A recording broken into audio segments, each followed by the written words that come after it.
Ça commence quand je rentre ici. La musique sert aussi à créer une sorte de...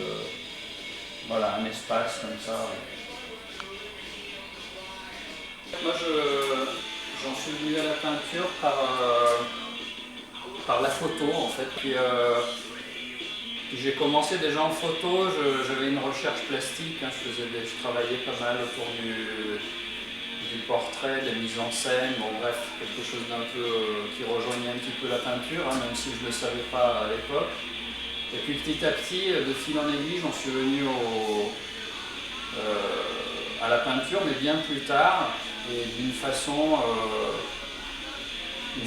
plutôt autodidacte. C'est seulement après, une fois sorti des Beaux-Arts, que j'ai commencé à peindre, voilà, d'une façon assez instinctive. Tous les artistes que j'aime bien, qui m'ont influencé, ont quand même ce trait en commun. C'est quand même l'importance du corps dans leur travail. Pas seulement le geste, mais vraiment l'engagement du corps dans la peinture. Voilà. Par exemple, Rainer disait, voilà, une séance de peinture se passe très rapidement. Il y a, voilà, en une demi-heure, voilà, il y a beaucoup de choses qui se passent d'une façon très abrupte, pas du tout raisonnée. Et après, il n'y a plus rien.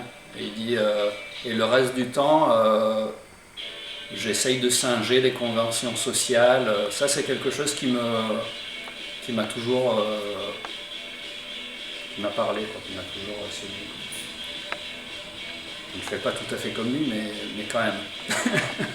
En fait, il y a ce qu'on fait sur le tableau, et puis il y a le moment où on n'agit pas sur la toile, et c'est la toile d'elle-même voilà, qui va agir, qui va sécher, qui va se mettre en place, et le regard qu'on peut avoir à la séance suivante.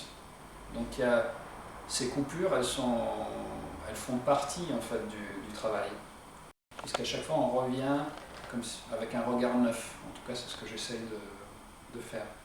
On va dire que c'est pas du portrait, mais il y a la façon d'occuper la toile.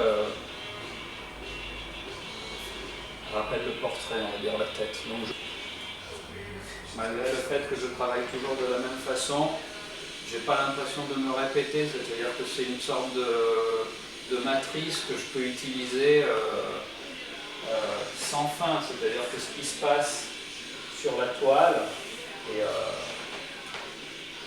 inépuisable. Parfois, oui, en fait, dans la peinture, il y a des moments de grande liberté. C'est pas une règle non plus, ça marche pas à tous les coups, hein. C'est ça qui est assez... Enfin, c'est pas évident, hein. Il y a beaucoup de frustration aussi, hein, dans le travail du peintre. Il y a énormément de frustration et quelques moments qui sont assez exaltants et où il se passe vraiment un truc. Je pense que c'est pour ça que la plupart des peintres recommencent, parce que évidemment il y a quand même quelque chose d'extraordinaire, sinon on ne le ferait pas.